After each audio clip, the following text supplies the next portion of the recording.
নমস্কার, RS kitchen ডাব্লিউবিতে আপনাদের সবাইকে স্বাগত। আজকে আপনাদের সঙ্গে শেয়ার করব মোচার ঘন্ট। আপনারা তো অনেকবার মোচার ঘন্ট খেয়ে দেখেছেন।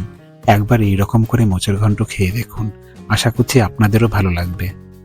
মাত্র দুটো উপকরণ দিয়ে তৈরি করলে যে এতটাই স্বাদ হয় সেটা হয়তো আমি আপনাদের বলে বোঝাতে পারবো না। একবার আমার এই প্রসেসটি ফলো করে মোচার ঘন্ট রান্না করে খেয়ে দেখুন, আশা করছি টেস্টটা আপনারা নিজেরাই বুঝতে পারবেন। চলুন তাহলে রেসিপিটি শুরু করা যাক। ভিডিওটি যদি ভালো লাগে একটি লাইক দেবেন, আর আপনি যদি আমার চ্যানেলের নতুন সদস্য হয়ে থাকেন তাহলে চ্যানেলটি সাবস্ক্রাইব করার অনুরোধ রইল।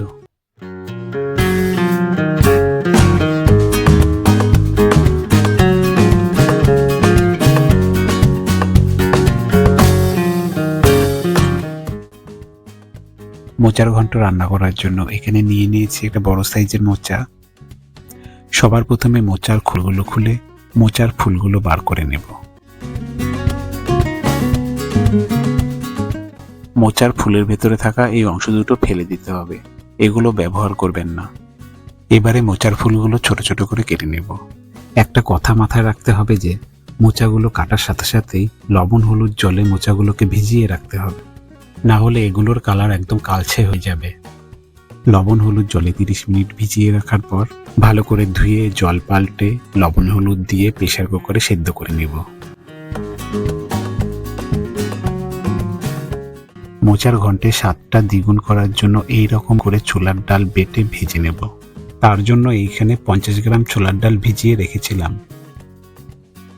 এবার একটা ব্লেন্ডার জারে ভেজানো ছোলার ডালগুলো দিয়ে দেব।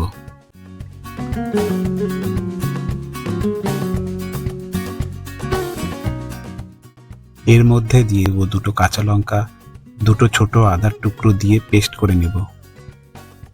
ছোলার ডালগুলো ব্লেন্ডার মেশিনে পেস্ট করে নিয়েছি, আপনারা চাইলে শিলেও বেটে নিতে পারেন। এবারে গ্যাসের উনুনে কড়াই বসিয়ে দিয়ে দেব সর্ষের তেল।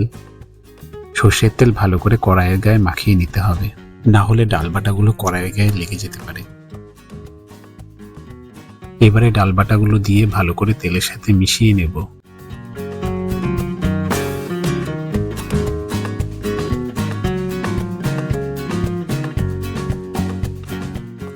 এবারে দিয়ে দেব স্বাদ মতো লবণ।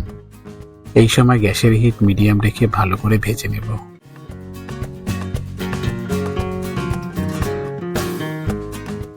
পাঁচ মিনিট ভাজার পর যখন এই রকম একটু লালচে কালারের হয়ে আসবে তখন নামিয়ে নেব।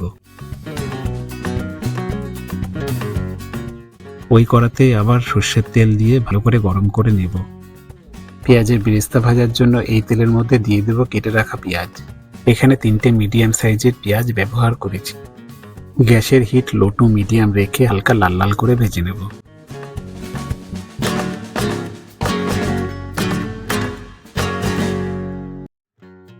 পেঁয়াজে কালার চলে এসেছে, এবারে নামিয়ে ঠান্ডা করে একটা ব্লেন্ডার মেশিনে পেস্ট করে নেব।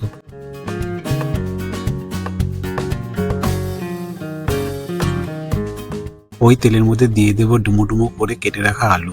অল্প হলুদ আর অল্প লবণ দিয়ে হালকা লাল লাল করে ভেজে নেব।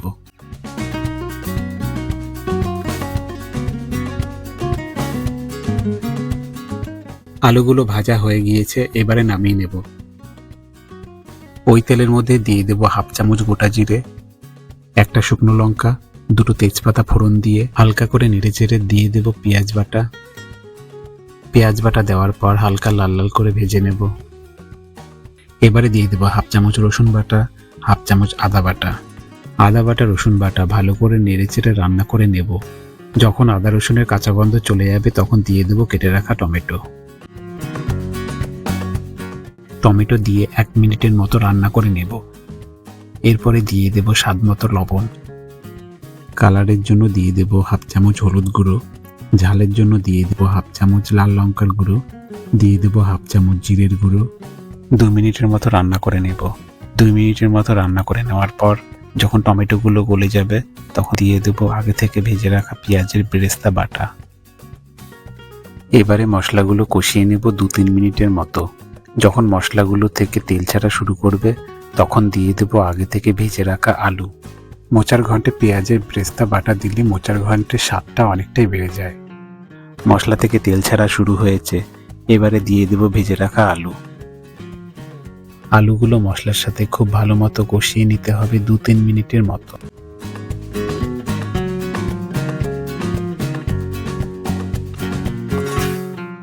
আলুগুলো মশলার সাথে খুব ভালো মতো কষিয়ে নেওয়ার পর এর মধ্যে দিয়ে দেব আগে থেকে লবণ হলুদ দিয়ে সিদ্ধ করে রাখা মোচা। এবারে ভালো করে মিশিয়ে ঢাকনা চাপা দিয়ে রান্না করে নেব 10 থেকে 15 মিনিটের মতো।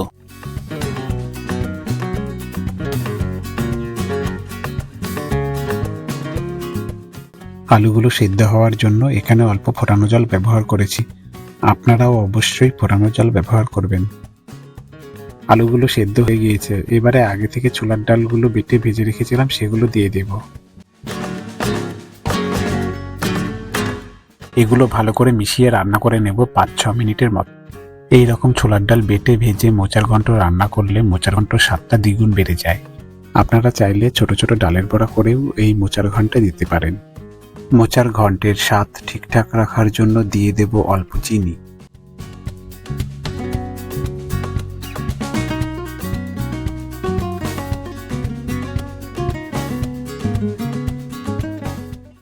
মোচার ঘন্ট হয়ে এসেছে, এবারে গরম মশলা ঘি দিয়ে ভালো করে মিশিয়ে নামিয়ে নেব। তাহলে খুব সহজে তৈরি করে ফেললাম পেঁয়াজের বেরেস্তা বাটা আর ডাল বাটা দিয়ে মোচার ঘন্ট।